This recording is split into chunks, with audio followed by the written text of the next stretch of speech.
Hi, I'm Joe Heath. I'm Toni Heath. Found Your Goo podcast. Now Watch-A-Thon of Rassilon.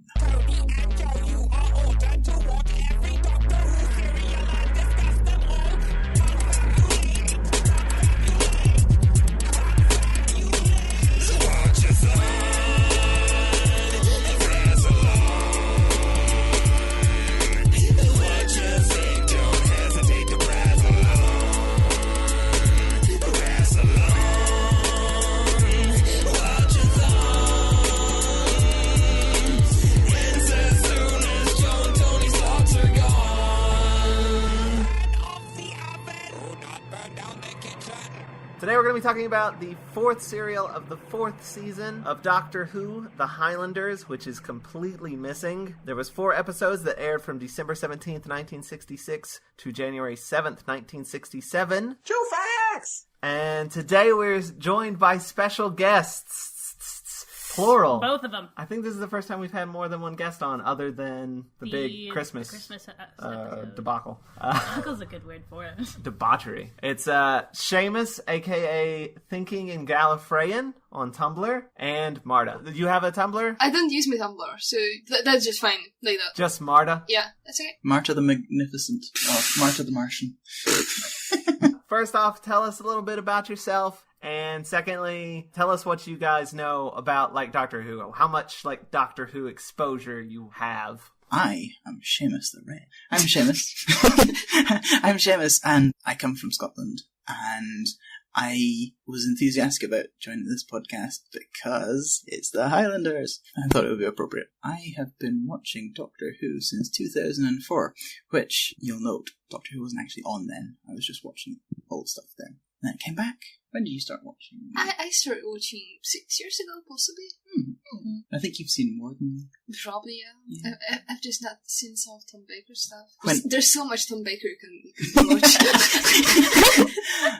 when I started watching it, there was reruns on BBC at 6 o'clock in the morning, and they were showing all the old stuff. They started with Jon Pertwee, obviously, because, obviously you start a third of the way in. Then it got to Tom Baker, and they sort of skipped the middle of Tom Baker. They showed the early Tom Baker episodes, then they skipped to Romana 2. And just went on from there. Then I saw all of Peter Davison's run, so I thought that Peter Davison had a much longer run than Tom Baker. Initially, I sorted that out fairly quickly. And then, from there I was hooked. I particularly identified with Sylvester McCoy for, obvious reasons. The accent. Well, no, he's got a bit of a weird accent, though. Actually, no, I've got a bit of a weird accent, too, so yes, the accents. So how much, 2 have you guys seen? I have not seen that much. I've seen more recently. My first Doctor was Jon Pertwee, so... Did you go back and watch anyone? Yeah, I got some DVDs from the black and white era. So I've got a few William Hartnell stuff, and then some of Patrick Troughton stuff. So definitely seen Invasion. Doing with the Cybermen, yep, definitely that one. And part of the War Games, possibly the first half. And some other ones, but not very much. I'm just more familiar with him by hearing about him more than actually seeing him. So I feel like I have seen more than I have, because I know what happens in all the episodes broadly, in a vague sort of way. Is this your first reconstruction or missing serial? Or Yes. How did you guys watch this? Was it a reconstruction, or did you just do audio only? You found us out. Yeah, we watched the reconstruction. You found a reconstruction for us, and yeah, that was the first reconstruction. No, that's not, because Invasion is partly reconstructed, isn't it? I'm not sure. I don't think we've gotten to that one yet, have we? It's the one where the BBC got some animators to do flash animations for the missing parts. We've seen those on The Reign of Terror and what's the other one? Oh, The 10th Planet. Yeah, I remember that one too. That one had really good animation. Reign of Terror, We watched 2 reconstructions. The first one was terrible, and the audio was so bad, we're I don't know what just happened. So we had to read a summary, and then we found a much better one that also had subtitles, which is very helpful. Was it subtitles or describing what the action was? Because we found one. Oh, both. So it had the thing, and then it also had subtitles. Oh, I didn't do the thing I normally do. What's that? Because I always liked the titles for the episodes, and they've stopped having titles for the individual episodes. So I've been making up my own, but I didn't do that this time. Oh. The Highlanders is just going to be the Highlanders episode 1. Highlanders episode 2 is going to be The Quickening. And then after that, I don't know, did any of the Highlanders sequels have subtitles? I think there's like the Highlanders 2000 or something. I've never seen a single Highlanders movie. I've seen the end of one, I think.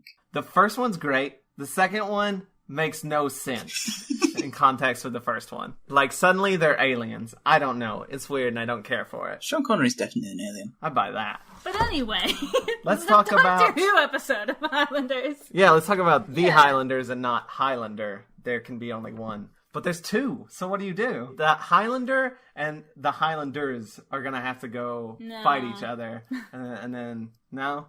Okay.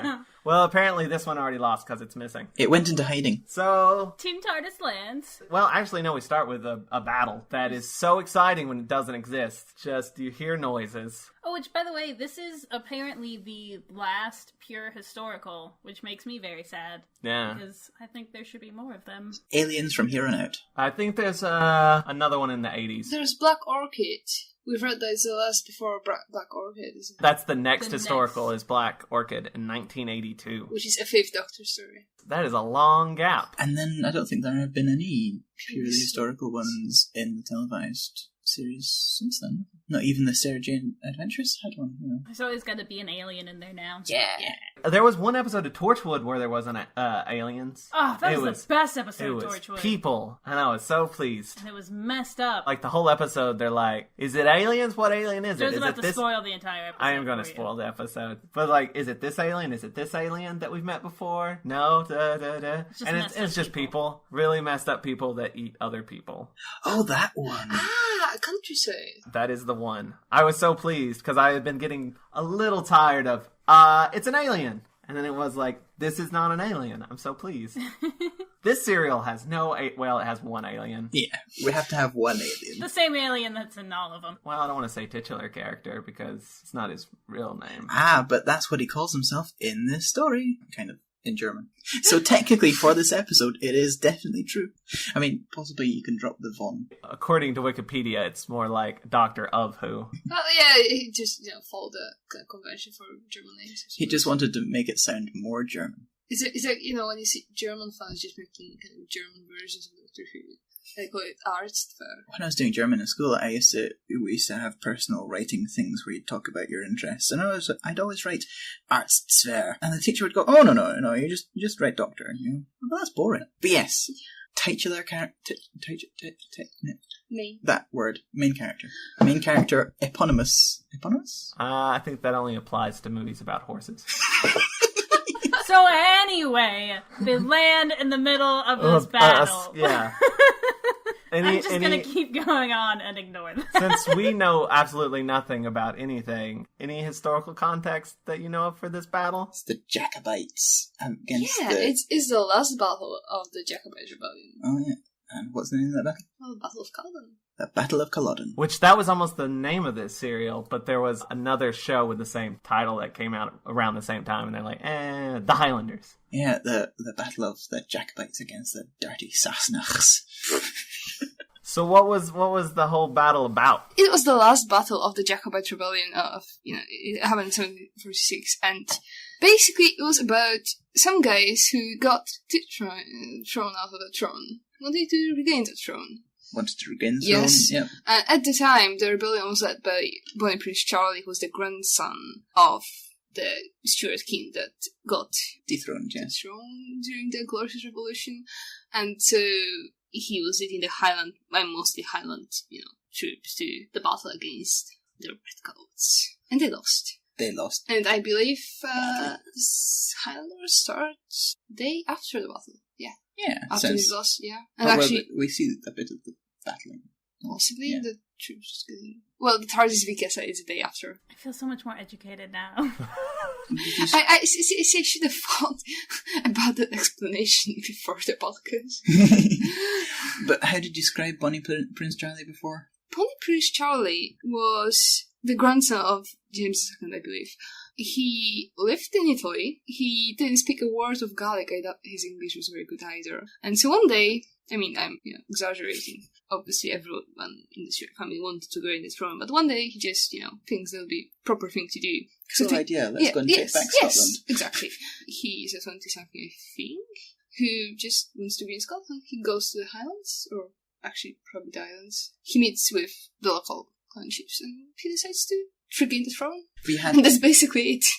You had a neat little epithet for him. Well, an Italian dandy. Yeah, the Italian dandy. That's what he was called by a character in a Big Finish audio that featured Jamie and mentioned the events of the Jacobite Rebellion. But that's what he was, yeah. Yeah, basically, he spoke Italian, very little English, no Gaelic, and inspired a lot of Scots to go and get themselves killed. And Calvin, actually rumours have it that he fled the battle at the end. Bit of a wet blanket. Which we mentioned later. Yeah, we have a theory. Later. We have a theory from the first episode. We land in the middle of the battle, and then the Doctor immediately starts picking up hats, doesn't he? Yeah, he does that. He just steals clothes whenever he gets a chance. He just lands somewhere and is like, I'll take this hat, maybe that jacket, whatever other clothes you have lying around. Jimmy doesn't have normal like his clothes. Yeah, he starts insulting the owner of the hat immediately, or what does he say about it? He picks up the hat and looks at the label and makes some dismissive remark, and then he says it within earshot of the person who owns the hat. They are not happy. Yeah, he made some dismissive comment about the stewards, which we've just had a summary of, you know. It's almost like immediately that the Doctor's like, hi, I'm German. No, I think that happens a little later. A little bit later. When he meets the English. That's when he meets the English, yeah. They get taken into there's like this little cabin or whatever. They get captured almost immediately. A bothy. Yeah, because of the hat reasons. There's a guy dying there, and his daughter's there, and some guy named Jamie. Don't know who that guy is. No, but honestly, neither does the episode. I know, there's not a whole lot of Jamie. There's way more of Kirsty in this serial. If you had just told me, hey, there's gonna be like a new companion introduced in this serial, I'd be like, okay, so Kirsty's getting on the TARDIS with everybody? And then the episode goes, nope. Yeah, because Jamie doesn't really do much. He just tags along. He's just Which sort of is there. what he kind of does. What he does in the episode was tag along and threaten people with knives. And get germs mixed up with Germans. That was the best line. That's probably why he's a companion, that line alone. My sister had an imaginary friend called Bad Germ, and apparently he came from Germany. Yeah. I found that line very personally satisfying. That's amazing. You're like, someone else has made this connection. And it was Jamie. Yes, I feel a special connection to Jamie because obviously James in Gaelic is Seumas. Oh. So we have the same name. And because of when he comes from, he's probably spoke Gaelic as his first language. So he would have been called Seumas. He would have been recorded as James in his birth certificate, probably, if he had a birth certificate. On the parish register, he would have been called James, but everyone would have called him Seumas. If there was more than one, he'd be Seumas Beck or Seumas Maud or, wee Seumas or, something like that. So yeah, technically he's called Seumas, so he has the same name as me. It would have been spelled the same way. He's a Seumas, not Jamie. And are you both pipers? I can technically play the bagpipes. I wasn't very good at it. What are you, Jamie? I have my kilt hanging on the wall over there. I'm not wearing it right now, but I could put it on at a moment's notice.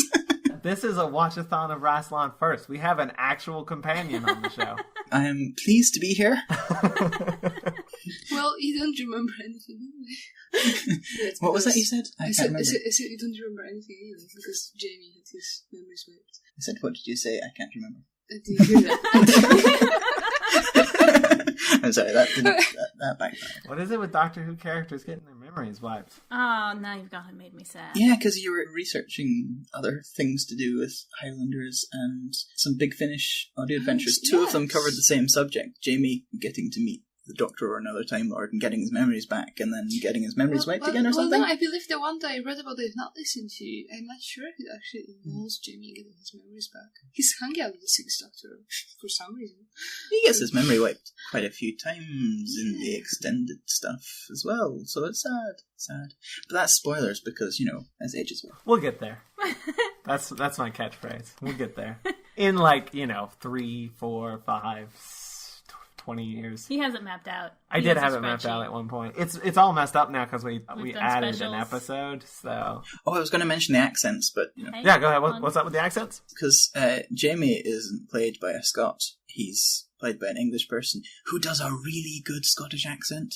I didn't know for a long time that... I mean, his accent isn't quite as good as when I saw him in this other thing, which he was playing a wee boy, or sort of teenager, working on the docks in Glasgow. I was convinced at that point he must have been Scottish because his accent was so good in that. But then I went up and looked and thought, oh no, he's English. I used to think so. How are the rest of the accents in this serial? The Laird, his accent is okay. He may in fact be Scottish, but his accent might be just a bit leaning towards BBC rather than, I wasn't quite so sure about Kirsty, but it had all the features of Highland accent as far as I could tell, so yeah, that was pretty good. Then some of the other actors in it didn't sound quite so Scottish. See, I never noticed any of that until they have an American on, like New Who, and it's just like no. Wow, that is... Please stop. It's very rare for me to hear that, like...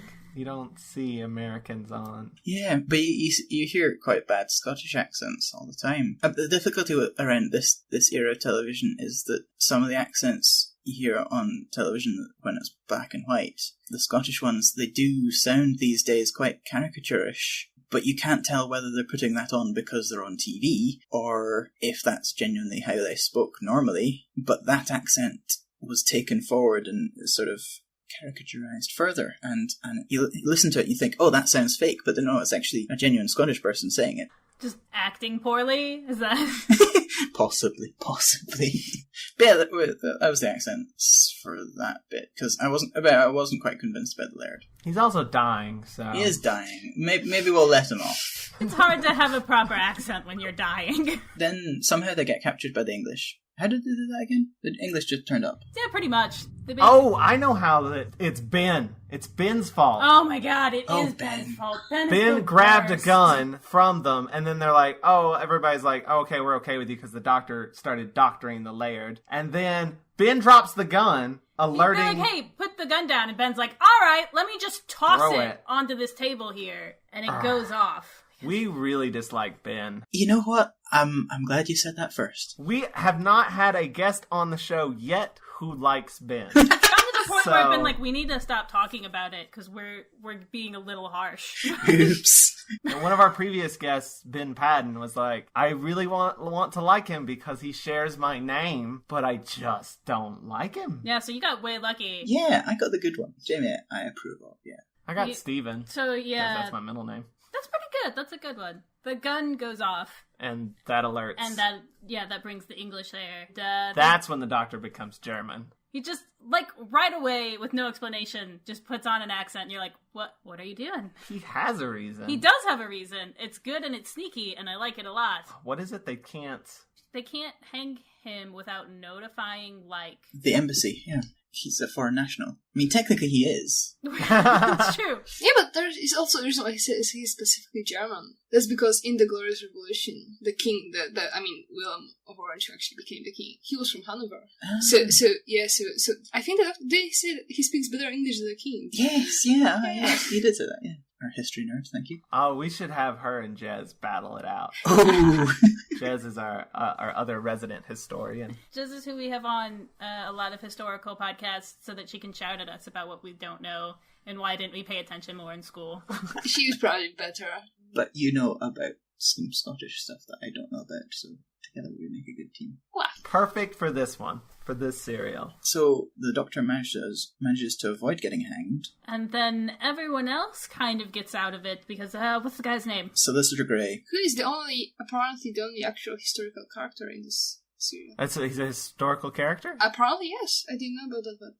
I mean, I thought he was slimy enough to be real. He sounds exactly like the sort of person who would be involved in that sort of thing at that time, in that place. He's basically going to buy these people or whatever so that he can make them slaves. Oh, he's so slimy. That's such a good word. He's like, it seems like, a waste of manpower to just kill him. He's got, like, the secretary, Perkins, who's, I'm pretty sure, played by one of the Marx brothers.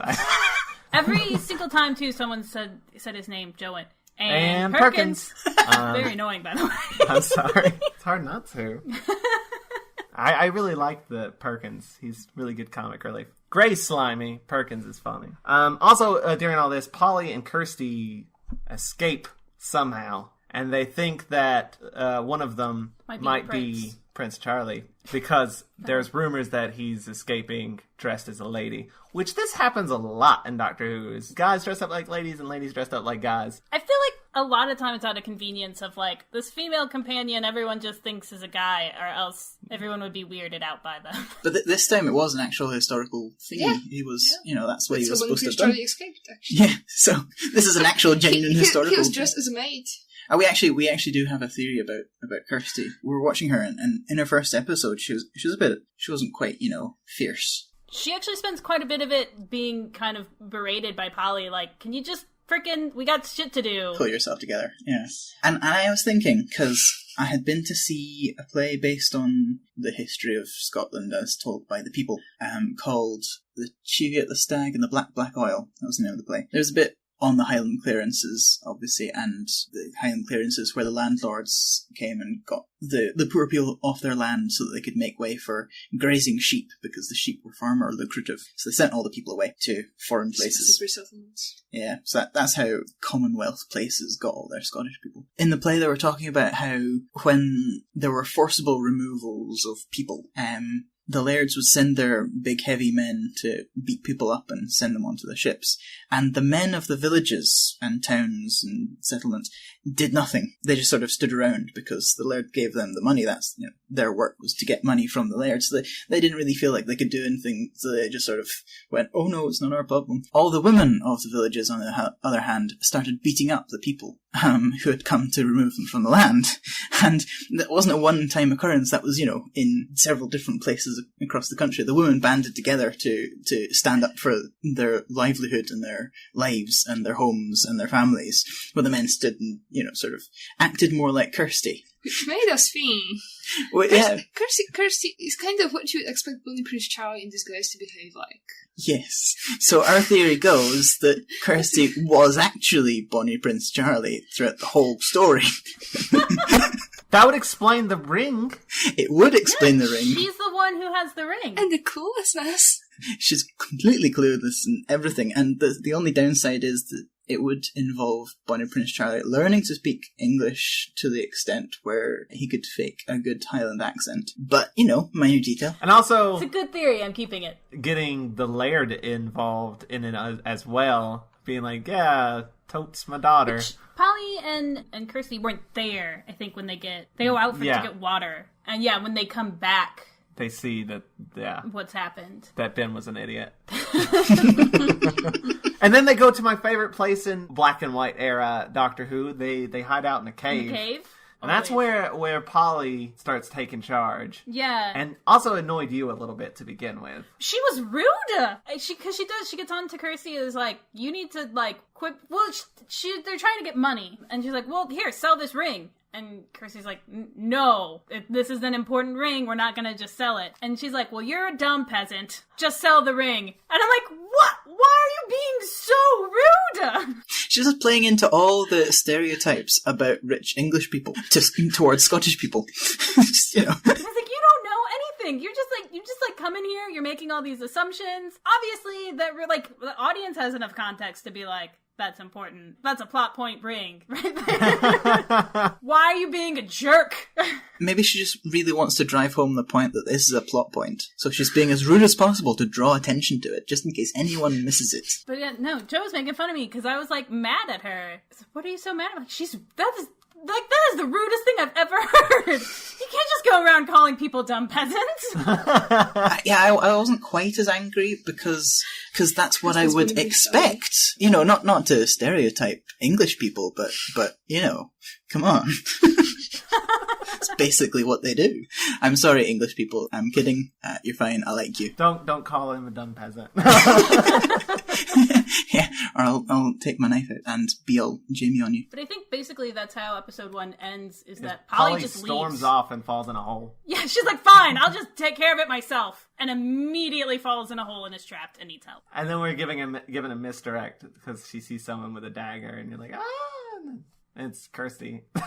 And now we're in episode... That's how episode 2 starts. We're in episode 2, The Quickening. Despite Polly being the worst, Kirsty still comes to help her out. No, that's still held by Ben. That title is still held by Ben. Okay. No, you're right. Ben's the worst. I mean, Polly's, competing, I think.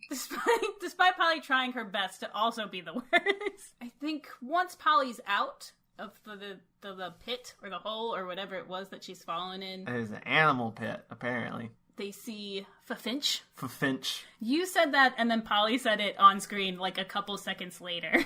Because it's Finch with 2 F's. So I was amused by it. Yeah, the first time I watched this, I was watching it by myself, and I said out loud, for Finch, just as it came up on the screen, and I thought, for Finch? And then she said, for Finch! She said that, and I was like, is that legit how that's pronounced? And I was like, no, she's just doing the exact same thing we are. She's just like, your name is silly. This is like the best scene. Where basically they just mess with him. Yeah. And it's fantastic, and I love it. Does she make up for her earlier scene? Yeah, see, and that's like the conversation we had immediately, was Joe was like, I don't know why you're being so harsh on Polly. She's amazing this episode. And I was like, I haven't forgiven her yet, but I agree. She's being kind of a badass. She's trying to atone. They both sort of overtake him and cut his hair, and they're going to blackmail him. It's great. I enjoyed and they throw him in the pit. Literally.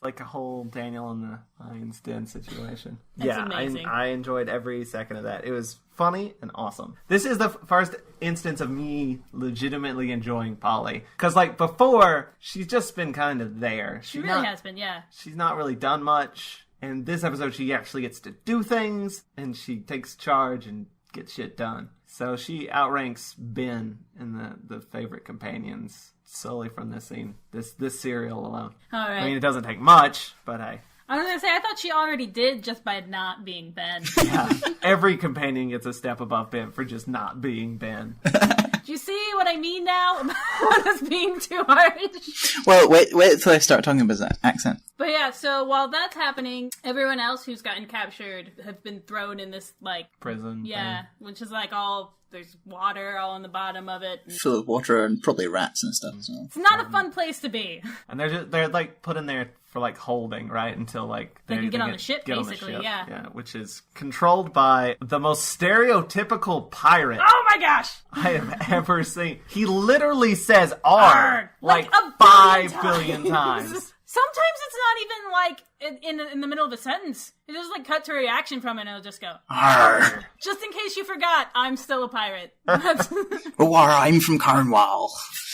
His name is Trask, by the way. We're talking about this, and we're thinking, oh yeah, this story's got everything. It's got Highlanders and kilts. It's got redcoats being annoying and rude and terrible, and it's got pirates and lawyers. And again, like a combination of Chico and Harpo Marx. Because I said Trask. Oh, he sounds a bit like, as far as I can tell, he sounds like he's from Cornwall. And Marta said, oh yeah, that sounds like a pirate. But and yeah, and I was saying, because all pirates are from Cornwall. Because the guy who played was it Long John Silver or somebody in the original film of Treasure Island happened to have a Cornwall accent. And then ever since then, people playing pirates in films and TV have been from Cornwall. No, they've been doing Cornwall accents. So pirates are from Cornwall. That's fantastic. I'm so happy to have this information. That might be related to the Pirates of Penzance, but I'm not quite sure. Mostly I'm happy about it because that means there's a place that I could go to where everyone to me would sound like pirates. Yes. Also, we like Cornwall because they've got a Celtic language too. There you go. They kind of are really trying to have it. Yeah, they let their Celtic language die out, but they're trying to bring it back, so we forgive them. If you go to Cornwall, just ask everybody, what's the 18th letter of the alphabet? It'll be different for them, though, if they're thinking about Cornish, the language. Well, where's R in there? Because I don't know how many they use, but the Scottish Gaelic alphabet only uses 18 letters. So the last letter for Gaelic speakers is the letter U, because they go A, B, C, D, E, F, G, H, I, L, M, N, O, P, R, S, T, U. I feel so incomplete right now. Well, but R is still in there somewhere. Just figure out what number that is, then you ask them what that, and then you just hear people say R all the time. All right, Joe. Did you just say R right? No. Apparently in the Cornish alphabet it's the 17th letter, but then you have to check whether they speak Cornish or not. It gets complicated. I'm sorry. Overcomplicating things. No, we've got to figure this out. Sound like pirates. Or just ask people to say R. You don't have to. Right. You don't have to get all fancy about it. Anyway, while they're in this cell, The doctor finds out that the Laird has the prince's standard, which I have to say I don't... What is... Wasn't that like the map thing? That's a flag. His sort of, the thing he puts on his flagpole, his guy that walks out in front of him in the battle to show he's, cool, I'm a prince. It's, his standard is, with his coat of arms on it. Did not know what that was. It's usually a heavier fabric than a flag. We didn't know what a Laird was either. We were just like, isn't he one of the guys who created Ninja Turtles? That's all we knew. Yeah, Laird is just the Scots word for lord, so... When we told you we knew an embarrassing amount, I feel like that's coming into focus now. Just how much we meant. Well, I mean, I assume you worked out what a Laird was, right? Yes. Yeah. Yes. Cool. Because, it's kind of like Lord, but, the Scottish sort of clan system was a bit different to the English clan system. So a Lord is slightly different from a Laird, but... Comparable enough. Yeah, clan chief and all that sort of thing. But he had the standard, so he had the thing saying, yes, we elect Bonnie Prince Charlie.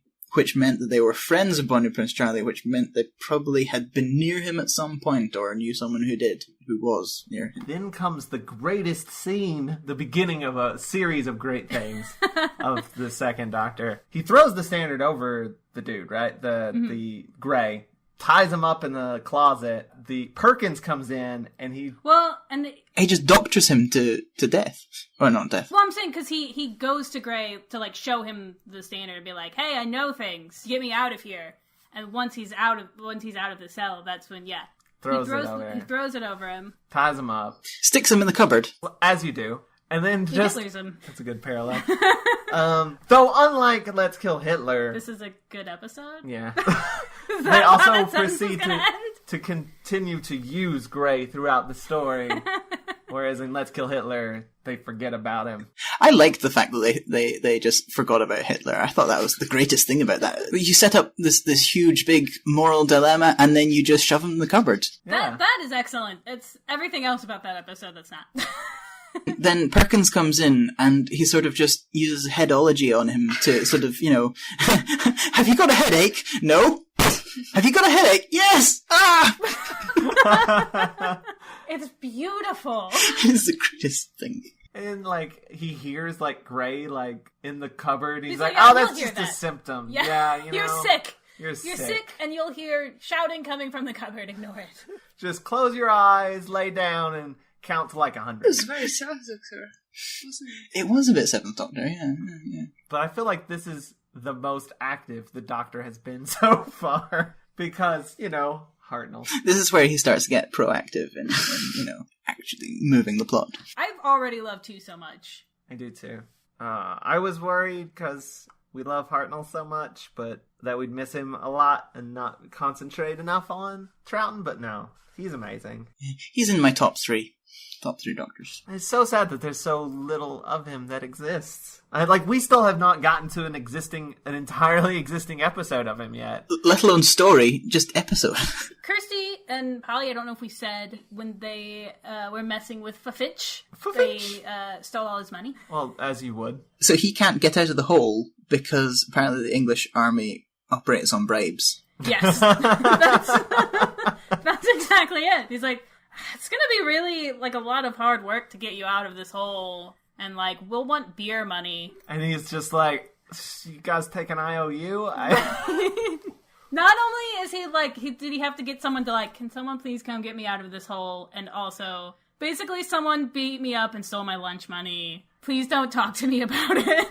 Captain Trask. R. Captain R. We're gonna start calling him Captain R. Returns and finds Perkins having a snooze, counting to 100. He's in the 80s. And Grey all tied up and is like, what kind of establishment are you running here? What kind of slave business do you have?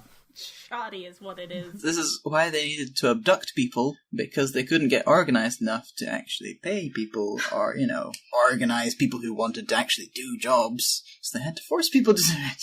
Just sloppy businessmanship. That's not a word, is it? I don't know. It is now. I'm a linguist. It is now. The Doctor goes into the scullery place and he dresses up.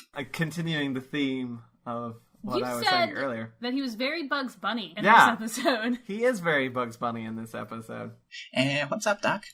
And there's points where it's like, There's not even like a very good reason why you have gone to these lengths with your disguises. He's going the extra mile here, isn't he? Yeah, because like this one he gets right now, he could have just kept, and then later we'll see he's just got this completely different outfit for no reason, with like full-on mustache. He's just having fun.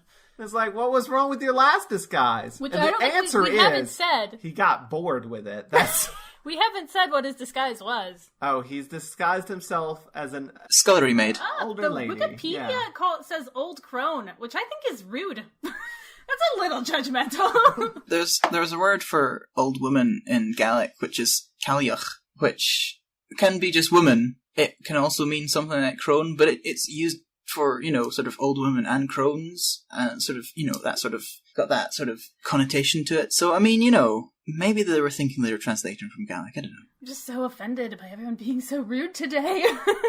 While he's there, he gets some food, too. He gets a carrot, and he's like, what's up, me?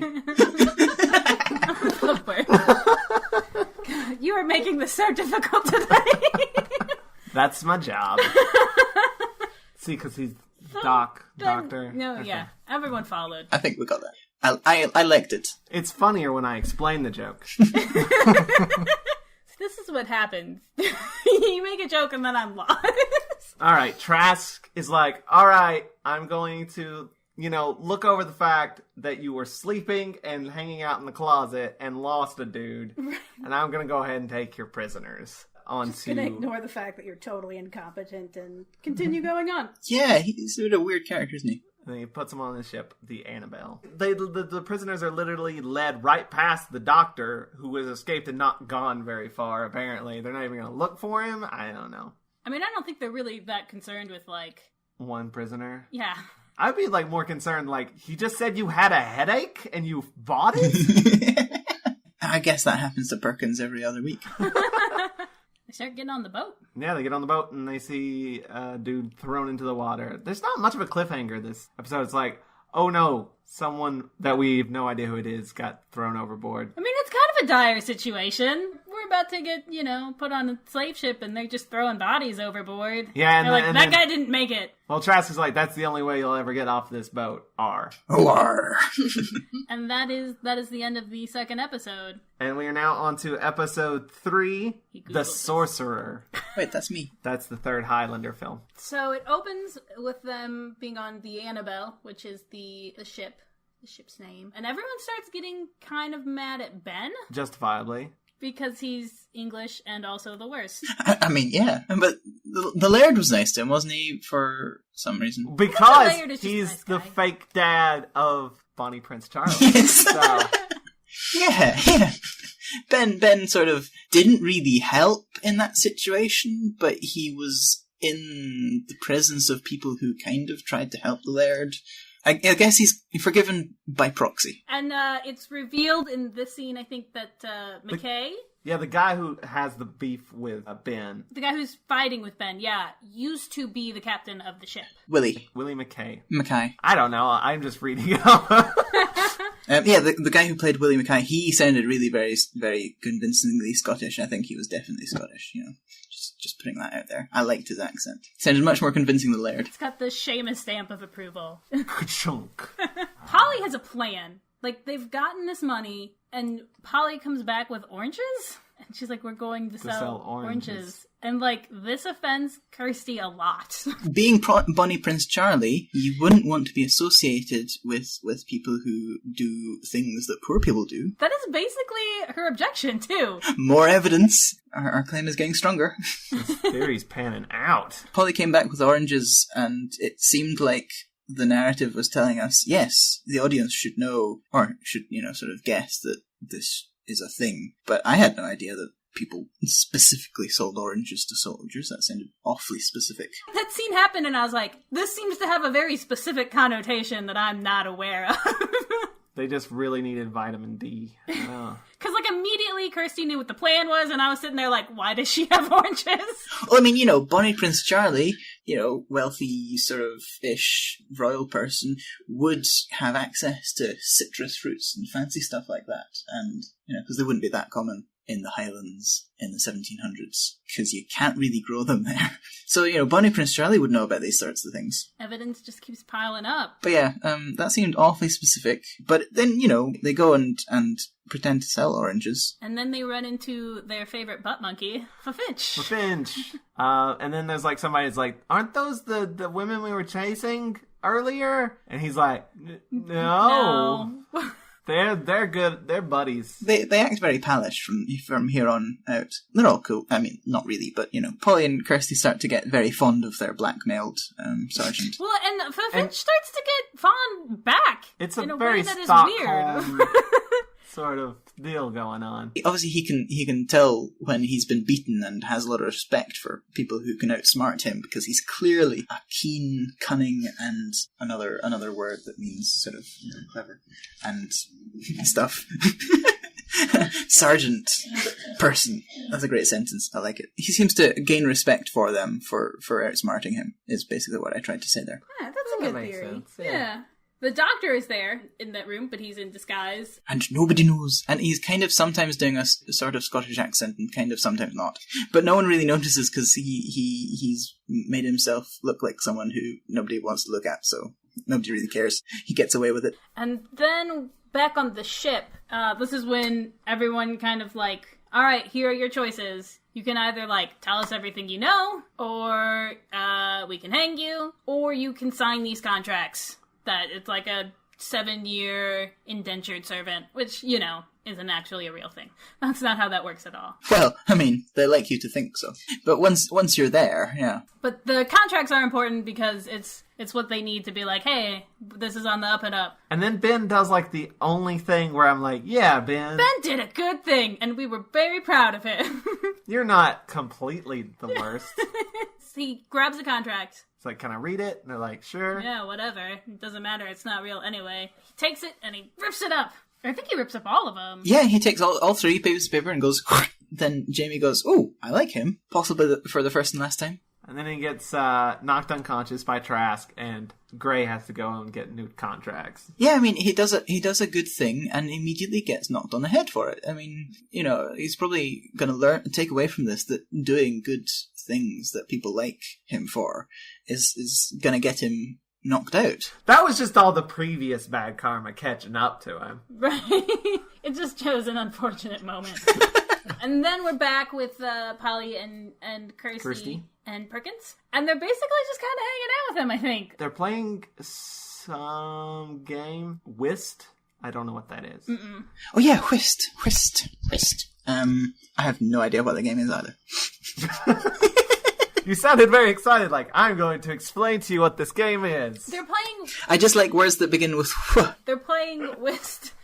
This random old crone, Totally not the Doctor. as they were so rudely described, says, hey, you need 4 players to play this game. I'll be your 4th player. It's something you don't see a whole lot of, which that? is a doctor with a gun. With 2 guns. 2 guns. Oh, he had 2 guns? Yeah, he pointed, well, at least it said on the screen, we didn't actually see it. It said, the Doctor points both pistols at the guy. And you're right, it's not something that the Doctor is seen to do terribly often. Well, have you seen that post? It's that scene from, I forget the episode, but it's 10, saying, that's me always unarmed. And then it's just like a bunch of different doctors all pointing guns at someone.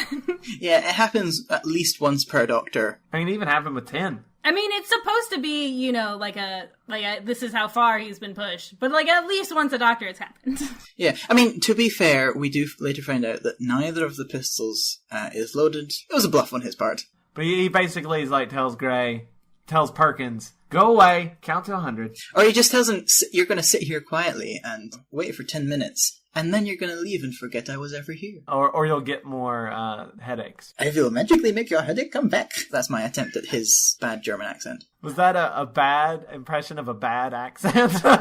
It might have just been my attempt at a German accent, which makes it possibly bad. I'm just saying there's layers to it. But now Polly and Kirsty and the Doctor are all together. And yeah, this is where he reveals that the gun wasn't even loaded. And he has some line where he says that he doesn't really care for guns, but that, having it was useful. Polly's like, all right, let's make a plan. And the Doctor's like, nah, I'm going to take a nap. And Polly, are you showing kidding that me? old Hartnell charm. That's Good night, everyone. Or just, I'm gonna sleep for a while. And he's kind of like, I think I might have an idea, but I really want to take a nap. So we can just save everyone after I've slept. They're like, come on, give us a little something. He's like, buy weapons with all that money you stole.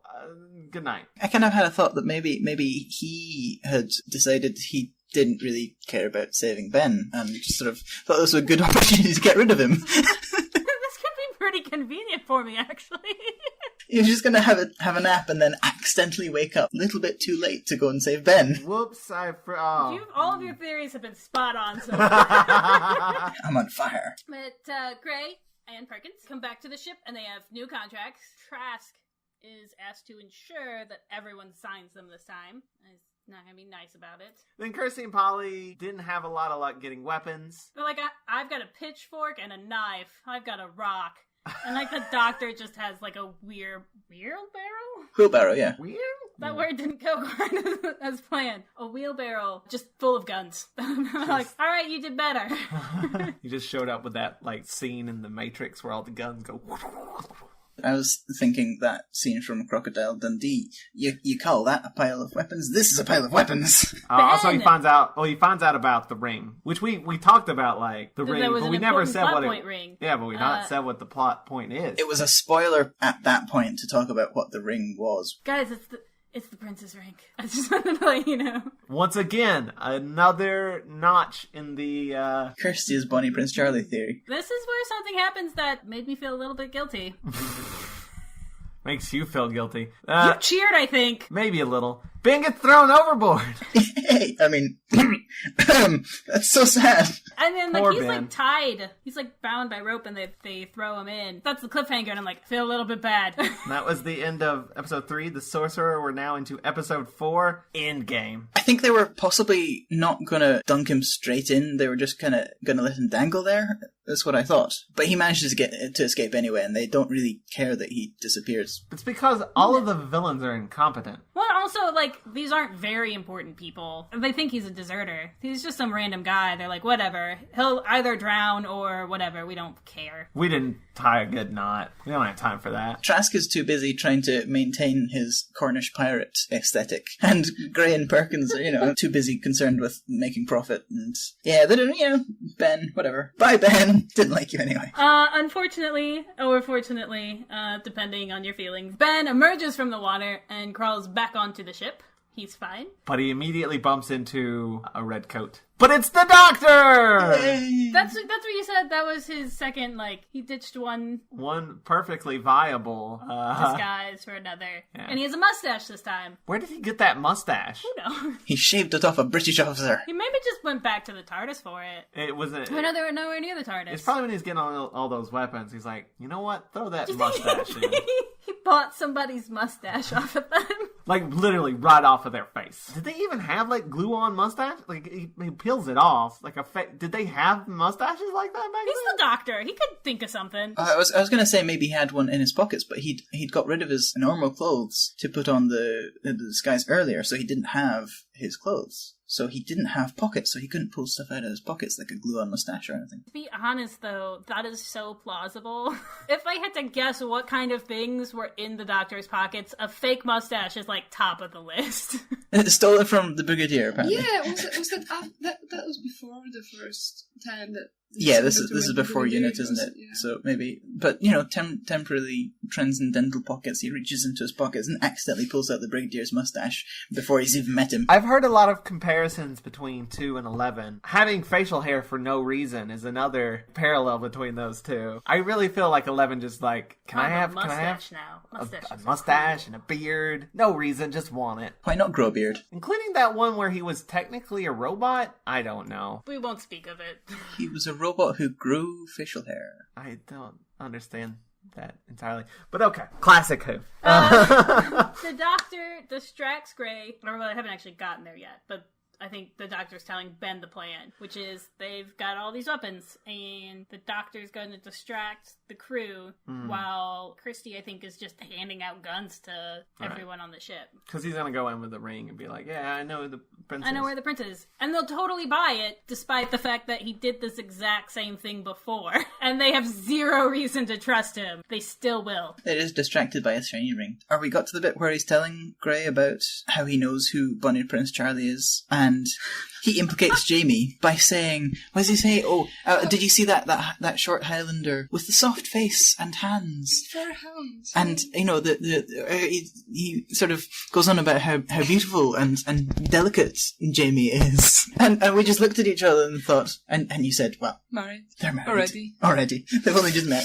It was love at first sight. Even though the plot doesn't really focus on Jamie at all. It's kind of sad, because I was excited to get to Jamie, and I was like, I'm sure he's great, but I just don't know yet, because I haven't seen him do anything. Talking about married, though, we're looking stuff up, and apparently after everything happens, Jamie, when he goes back, he gets married to Kirsty. And we were saying, well, you know... Kirsty is Bonnie Prince Charlie. Since Kirsty is Bonnie Prince Charlie, Jamie married Bonnie Prince Charlie, thus fulfilling his life's dream. Because he's a Jacobite and supporting Bonnie Prince Charlie. He's in love with Bonnie Prince Charlie. He wants to marry Bonnie Prince Charlie.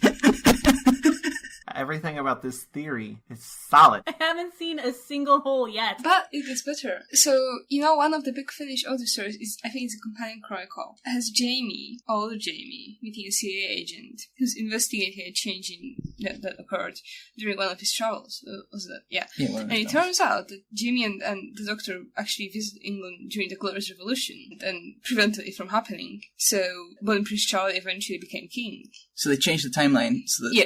Yes, so in the alternative timeline, Jamie prevented the Glorious Revolution from happening, and Bonnie Prince Charlie became Charles III, making Jamie the Queen Consort. Yeah, he's the consort to the king in this alternative timeline. Fantastic. I enjoy all of this. This is all going in my headcanon folder. So yeah, they are going through with this plan. They're arming everybody. Basically, we have just a while of fighting, and I haven't skipped over anything terribly important, have I? In the reconstruction we watched, everything started moving, and we thought, wait, hang on, it's moving. And then we thought, wait, that doesn't look like Doctor Who. And then we watched for a few more seconds, and we thought, this definitely isn't Doctor Who. And someone had inserted a black and white scene of some old film of half-naked, muscly pirates fighting on the deck of a ship, just sort of punching each other and, you know, grabbing each other by the throats and stuff and hurling them overboard. And it was totally nothing to do with what was going on in the actual fight scene. It just was another fight scene that happened to take place on a boat. I don't know, that sounds a little bit preferable to just vague, shuffling, fighting noises. Well, it was amusing. Like, just sitting there being like, I think someone might have just gotten shot. Alright. Fight scenes are really difficult to just listen to. It's definitely the worst part of reconstructions. It's just like... Any kind of action where you're just like, that looked cool. You just hear...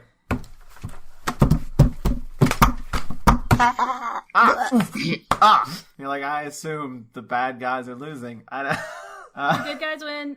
Willie gets his ship back. Yay. We like Willie. I like Willie. Which I was confused because it said that he went down. Willie goes down. I was like, oh no, they killed Willie. And then like he's like, well, I'm taking back control over my boat. I'm like, okay, he's not dead. I misread that. Maybe he just kind of almost fell overboard and then came back up again. But I believe everyone... Trask goes overboard. Yeah, we kind of got a bit distracted by the sort of incongruous fight scene, and we lost... I sort of lost the thread of what happened after that. Jamie actually fights Trask until he forces him off the boat. Cool. Good for Jamie. So a pirate versus a Highlander. Yeah. Team TARDIS and Grey all get into the rowboat. And Jamie, because he's technically not Team TARDIS yet. Oh yes, and Jamie. Soon to be Team TARDIS. Oh, and Perkins is like, I don't care for that Grey dude. He's a dick. And spits on him and says, that gave me great pleasure, sir. And then he becomes like sidekick to Willie Mackay? Mackay, yeah. And he becomes sort of sidekick to him, and they go off on boat adventures. Well, Willie's like, should I trust him? And the doctor's like, nah, but whatever. Take him with you anyway. He is easily tricked. Yeah, he's not very trustworthy, but like... He's also really dumb. You're right. So you'll be fine. And so, yeah, they decide that they need to get back to the TARDIS. Jamie says, let me come with you. I'll take you back to where you came from. Yeah, so I can sort of lead you back to where you were. You'll need somebody to help you. And then basically, Polly just says, hey, he's cute and has soft hands and a soft face. Can we keep him? Like he's a puppy. Let's give him Ford a little bit there.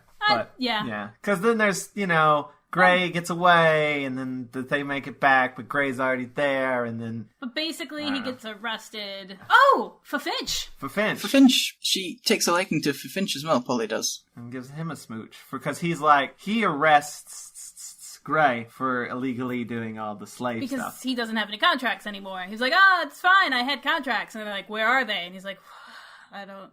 They're gone now. It's like, all right, well then you don't have contracts, so we're gonna arrest you. The doctor definitely didn't take them. And the doctor's like, are these your Nope, that's not it. Tucks him back in his coat. Is this your card? And yeah, Polly asks if Finch did that because... I don't think I've called him Finch this whole time. I've called him Finch every time. Polly asks if he did it because of blackmail, and he's like, no, I just like you now. I just think you're kind of cute. And Polly kisses him. Oh, it was quite nice. And it's cute, a little weird, since they did spend most of the episode blackmailing him, but okay. You know. Seems cool with it. That's when they're like, can Jamie come with us? And the doctor's like, only if he teaches me the bagpipes. And Jamie's like, I can do that! I have to say, it upsets me a little bit. Jamie can't have any possible idea of what he's getting into. At all. He does spend the rest of his time in the TARDIS clueless, doesn't he, though? We don't know. Oh, We don't sorry. know yet. You don't know. Spoilers. It seems irresponsible to just be like, can we take him with us? Especially since at first he's like, I don't know. And they're like, yeah, come on, it'll be fun. And he's like, okay. Where are you going? Why are we walking into a blue box? Is this going to take us somewhere? I don't understand anything. Let's go. And then they're off. Yeah. That's it. That's the end of the Highlanders. Yay. And then we don't get to see Jamie teaching the doctor to play the bagpipes We also don't get to see Jamie's reaction. to the TARDIS. The scrolling text says something about he's nervous about stepping into the TARDIS, but that's all you really get. And I don't know how it starts in the next episode. It might pick up there. What is the next? Sorry. The Underwater Menace, which I'm excited about. I think it's 4 episodes. 2 of them exist? The 2 middle ones exist. So we'll have an existing episode, and we'll get to see these people move around like real people. Which helps. It helps a lot. Yeah, it is nice when television shows people moving. That was the Highlanders. We did it. We did one. Is it time? It's time. It's time for... It was cool, wasn't it? There were some questionable Scottish accents and some less questionable Scottish accents. And overall, I felt, they made the English look bad enough that I kind of sympathized with what they were going for. So to me, it felt pretty good just because of that, really. I mean, Ben was there. He got one good thing to do, but I mean, he was being English and not terribly great for most of the time. And Polly was there being English and not terribly great to Kirsty for the beginning of it. So they became good friends after that. So I suppose, redeemed herself somewhat. And the Doctor got to dress up as much as he wanted, which I think he was happy. Yeah, it was a nice historical episode with the Doctor in multiple drugs. I Yes. think we had more of that on Modern Doctor Who. Yeah, I mean, you see posts going around with the Doctors dressed up as women. You don't see that one on there, as far as I know, most of the time. To be fair, we didn't see much either. Yeah, we didn't see it more than grainy screenshots. Well, tele-snaps. Oh, one thing. I think they were mispronouncing that clan motto thing that the Laird shouted, because it came up on the screen as something, and they said Craig and Tour or something, but it had an E on the end, so you have to pronounce it Crack and Turda. So that was, a point against them. They mispronounced the only Gaelic in it. It would have been nice if there had been more sort of Gaelic in it, but then I always say that about anything. I went to see Zootropolis and I thought it would have been nice if there was more Gaelic in this. But they did have exactly one line of Gaelic in it. And they dropped the ball. Yeah, they dropped the E. It was a weird introduction to a new companion, though, especially one so beloved throughout, the whole of the Doctor Who fandom, really. Because I get the impression that he is, lots of people like him a lot. So to have him sort of just wandering in, following around the main characters until... So fans seem to think that the reason Jamie stayed on as a companion was because people liked him so much in the first 3 episodes. That's not true. He was apparently actually confirmed, weeks before that, but he was just tagging it along, and people loved that. Would have been. That was just a companion that's quite weird. Unlike that other guy who was hired to play an American and then came back an episode or 2 later as a full companion because they thought, Steven! we just need a guy to fill the gap. You've discussed him already plenty, though. But they had Jamie, and he's actually called Seumas. And they actually mentioned that his father's name was Donald, which I am taking this opportunity to say that he's actually got the same name as me, because my name is Seumas MacDonald. And if he's Jamie, son of Donald, then technically, patronymic surname, he's Seumas MacDonald. Again, you are him, aren't you? Basically. I mean... A soft skin. Thank you. I mean, my dad comes from the islands of Scotland, not the Highlands, and there is a bit of a different identity between the Highlands and the islands, but, you know, close enough. That was a good episode. That was good. And I basically approve of historical episode with Doctor and Drag, and there's actually much about, you know, the Jacobite rebellions in it. I was gonna say there was not much dragging of Bonnie Prince Charlie, but I meant that in the way of sort of insulting Bonnie Prince Charlie, Yeah, whereas yes. if Kirsty really is Bonnie Prince Charlie, then You know, Bonnie just Prince that- Charlie was in Yes. drag, and therefore there Yeah. was dragging of Bonnie Prince Charlie. Much. Well, for Bonnie Prince Charlie, drag would be, you know, actually dressing properly for battle. Because he was a bit foppish, wasn't he? Yeah, Yeah. and he was being, you know, just subtly dragged. Is that this film that is about, and it's apparently there are plans to make a film about, you know, Bonnie Prince Charlie, and the actor that was supposed to play Bonnie Prince Charlie was an English guy who's never set foot in Scotland, and I thought it's just such a wonderful casting decision. And Well, they it were had just- to be. They're just such a, you know, delicate. So, not much dragging of Bonnie Prince Charlie for you, but then there was Bonnie Prince Charlie in drag, so in a way that kind of works. Yeah, it was pirates, aliens, Jacobites, Pirates, aliens, Jacobites, time travel, maybe vampires. no vampires. It needs more vampires. Just, you know, to round off everything that comes up in Doctor Who, you know. Vampires seem to come up a lot. So overall, 2 thumbs up. Or 4 thumbs, I guess. On this side, yeah. And then maybe take half a thumb down for the Gallic thing. That's fair. And Ben. 3.5 thumbs. Oh, well, if you're gonna take... Oh yeah, there was a thing about Ben's accent, because they were saying, oh, he sounds like he's from London, and I was thinking, wait, hang on, is this before or after the rhotic accent shift in London? Because basically, the theory goes that Shakespeare plays would have been performed originally in something that sounds much more like the accent that Trask was using, with all the ers in it. So Shakespeare would have sounded like a kind of a pirate, because that was the accent of London at the time. And I'm not quite sure when the accent shifted to being non-rhotic without the ers bits. They'd just be like, you sound weird. I don't know what that accent is at all. So that they might not have identified him as London, because at that point, London may or may not have all sounded a bit like pirates still. I'm just imagining every Shakespeare play I know, pirate delivery. Basically, if you look up David Crystal and original pronunciation Shakespeare, you get some bits, and basically they perform some Shakespeare in sexy pirate accents.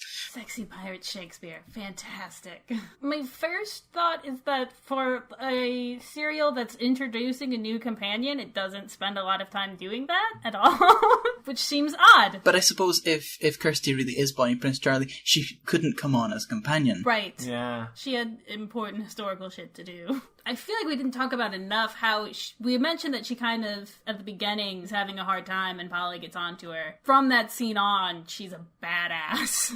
The scenes with her and Polly and Finch are excellent and fun. They are fun to watch. The Doctor is amazing in this serial. Like you said, he's very Bugs Bunny, and he's just doing weird things, and I like it a lot. He'll just do something, you'd be like, what is up with that? And then, you know, like, later you're like, oh, he had a reason, and it was actually kind of clever. That's so much fun to watch.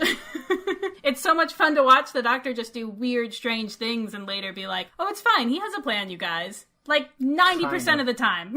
Sometimes he's just being weird. And that's what's fun about it. Oh, I kind of think that I'd like to see more of that from the Doctor. That's the kind of Doctor you like to see, where he does all this stuff and it doesn't seem to make any sense at the time, and then later you go, whoa, wait, hang on, that's what you were doing. And ideally, that's like occasionally there is something that is just weird. So that you're sitting there like, is this one of the clever things, or is this just the Doctor being the Doctor? I can't tell, and I won't be able to tell until he sees fit to, like, tell you what's going on. That's a very fun version of the Doctor, and I'm enjoying it immensely. Yeah, I like this a lot. It's further establishing the second Doctor, and just all of his wacky hijinks is fantastic. This serial in general is pretty funny overall, and I enjoy the more comedic ones. So, loses steam a bit in the last episode because it's mostly fighting and stuff that I don't know what's happening. See. That's not its fault. I'm sure it wasn't. It was a battle of epic proportions with special effects that would have, melted your brain. And I am willing to believe that. I doubt it was just people badly wrestling with their shirts off on a pirate ship. But yeah, I know. I really like it. I don't have a handle at all on Jamie yet. Like, so I'm excited to see more of him so I can get more of all of them. He is. It seems fairly a beloved character. I don't think they were originally planning on him being a companion. Like, this was sort of a test run. If we like him, we'll hire him as a companion. I think I read that on Wikipedia. But if you're going to do that, maybe write him some more stuff to do. Even if it's kind of your plan, give him a scene at least. I mean, and to be fair, he does... He pushes Trask over the boat. But we didn't see that. But there's no dialogue in that scene, so... Yeah, right. we don't see it. We don't know that it happened, really. They can tell us it happened. But again, that's not the show's fault that it got deleted. This is the first episode where I felt like Polly had stuff to do, and it was good. Ben actually did something that I enjoyed. He did a thing. Even though I still don't like him. But yeah, overall, I enjoyed it. I'm really liking 2. It makes me really sad that so much of it doesn't exist. So much of 2. But I really thought, and I know I said this last episode, but it still surprises me. I really thought there would be, like, a couple of serials before I stopped being like, oh, this isn't one. I miss William Hartnell. But I, like, immediately was like, all right, let's go. Let's do more Troughton. This is fun. Yeah. I'm enjoying it immensely. This is what I do at the end of every episode with the guests. How would you do this serial if it was New Who? Are we going by it's New Who, therefore it has to be aliens? And therefore Bonnie Prince Charlie is an alien in drag? There doesn't have to be aliens. But yes. Because that's my initial thought. Rusty Davis and Stephen Moffat would, they'd go, right, okay, so what are we going to do? We've got Bonnie Prince Charlie.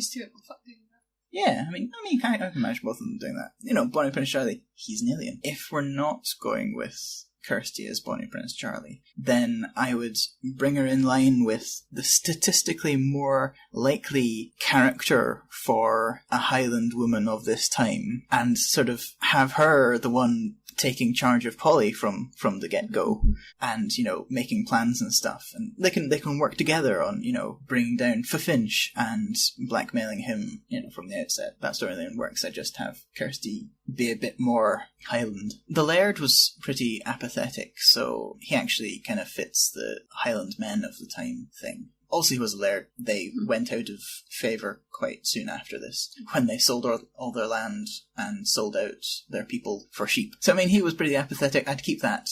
I'd keep him fairly useless throughout the whole thing. Maybe give Jamie a few more scenes as well. Just a few more scenes to be completely clueless in. Yeah, well, that Jamie, nice and clueless, but, helpful and eager to find out new things. Obviously, I'd put more Gaelic in it and sort of say, oh yes, the TARDIS translator is on the blink today. You'll just have to learn some Gaelic. Then we'll have Gaelic on the screen and encourage people to learn Gaelic because, that's my thing. Do you know what that would have for New Who? Because that would be Peter Capaldi. And we were reading about the audio stories, and apparently, TARDIS Wiki said that it's mentioned somewhere that the Glaswegians, as a whole, fought against the Jacobites. The Glaswegians, yeah. The Glaswegians. Just the Glaswegians. Whole of Glasgow. Yes, so I can imagine Jamie, really despising the Doctor.